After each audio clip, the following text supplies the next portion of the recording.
नमस्कार दोस्तों, आप देख रहे हैं पब्लिक लाइव टीवी। आज हमारे पास ब्राह्मण महासभा के पदाधिकारी लोग हैं वहाँ और कचहरी परिसर में आए हैं। क्या समस्या है? ये जो यूजीसी लागू किया गया है उसके खिलाफ हम लोग ज्ञापन देने के लिए आए हैं। अभी 2 दिन पूर्व देश ने 26 जनवरी मनाई, जो संविधान के लिए हम लोग प्रेषित करते हैं। जहाँ संविधान की बात होती है वहीं ये यूजीसी कानून सारे समाज के लिए एक कुठाराघात करने का काम करता है।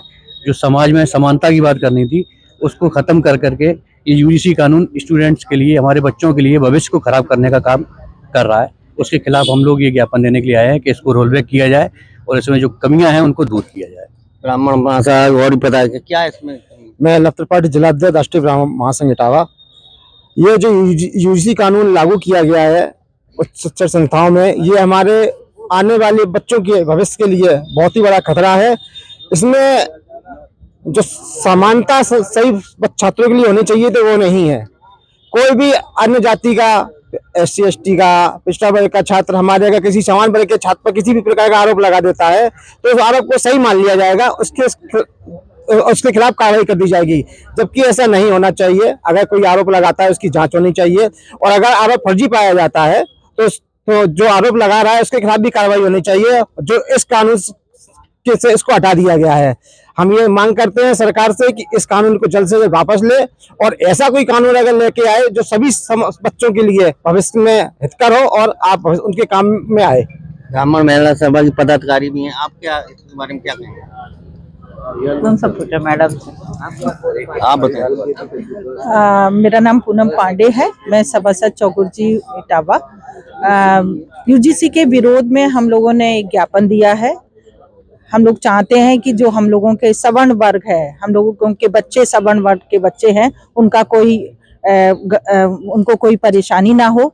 जो कानून बनाया गया है यूजीसी का, उसमें हमारे बच्चों पर कोई भी उस पे विरोध कर सकता है और जरा सी भी बात पर उनको परेशानी हो जाएगी तो हमारे बच्चे परेशान हो जाएंगे, क्योंकि हमारे बच्चे बहुत मुश्किल से पढ़ के आगे बढ़ते हैं। सवर्ण लोगों के बच्चे तो वैसे भी उनको कोई नहीं है, वो तो 90 और 95 जब मार्क्स लाते तब उनका कोई काम होता है। और फिर भी अगर उनके ऊपर कोई विरोध आपत्ति लग जाती है, कोई भी केस लग जाता है तो फिर उनका तो पूरा जीवन खराब हो जाएगा। तो हम इसी का विरोध करते हैं। अगर कोई लगाना है कानून तो ऐसा लगाया जाए जो कि जांच करके और बराबर हो। अगर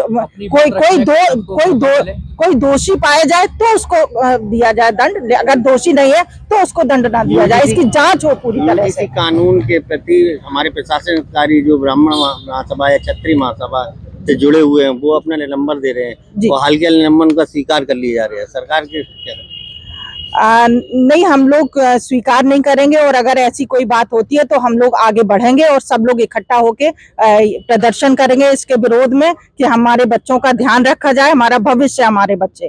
तो इसलिए यूजीसी का हम लोग विरोध करेंगे, पूरी तरह से विरोध करेंगे। हम चाहते हैं कि सरकार हमारी बात माने।